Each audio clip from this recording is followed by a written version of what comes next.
প্রথমে ধর্ষণ, পরে বিয়ের আশ্বাসে গর্ভপাত, তারপর সালিসি বৈঠকে চরিত্রহীনা অপবাদ দিয়ে ৬০,০০০ টাকায় মীমাংসা। সবশেষ বাড়িতে মেয়েটির মরদেহ উদ্ধার। ঘটনাটি হবিগঞ্জের বানিয়াচংয়ে। একমাত্র মেয়েকে হারিয়ে দিশেহারা বাবা চেয়েছেন ঘটনার সুষ্ঠু বিচার। বানিয়াচং থেকে নৌকায় ১ ঘন্টার পথ লোহাজুড়ি গ্রামের। ঘটনাটি এই এলাকাটির। অভিযোগ ওঠে সরলতা এবং দারিদ্রতার সুযোগে মেয়েটিকে ধর্ষণ করা হয়। অন্তঃসত্ত্বা হলে বিয়ে করার শর্তে গর্ভপাত করানো হয় তাকে। বিষয়টি জানাজানির পর ১৩ জুলাই ডাকা হয় সালিসি বৈঠক। সেখানে মেয়েটিকে দেয়া হয় চরিত্রহীন অপবাদ।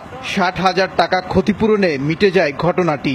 এর ৩ দিন পর নিজ ঘর থেকে উদ্ধার হয় ভিকটিমের লাশ।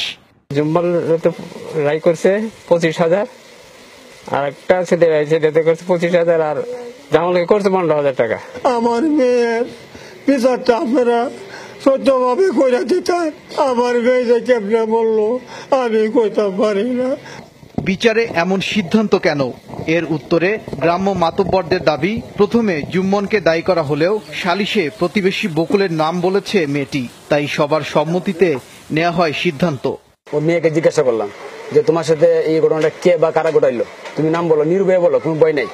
তখন মেয়েটা বললো যে বকুল। তখন আমরা প্রশ্ন করলাম তুমি আগে বলছো যে জুম্মান, এখন বলো বকুল, এর কারণটা কি? সবাই হয়তো যার তার বিবেক থেকে বিষয়গুলো জানছি, যারা ক্রস করছি, করার পরে সবাই যার তার মতামত ওপিনিয়ন প্রকাশ করছে।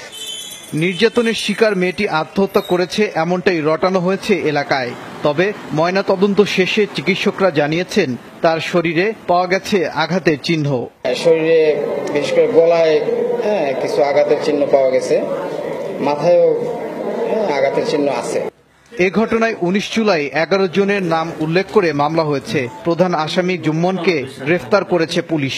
তারা গ্রাম্য সালিসের মাধ্যমে এটা শেষ করার চেষ্টা করছে। এটা থানা পুলিশের নলেজে দেয় নাই, লোকাল চেয়ারম্যান মেম্বার এদের চেয়ারম্যান সাহেবকে জানায় নাই। ঘটনায় জড়িতদের দৃষ্টান্তমূলক শাস্তি চেয়েছেন এলাকাবাসী। ওবায়দুর রহমান, যমুনা নিউজ।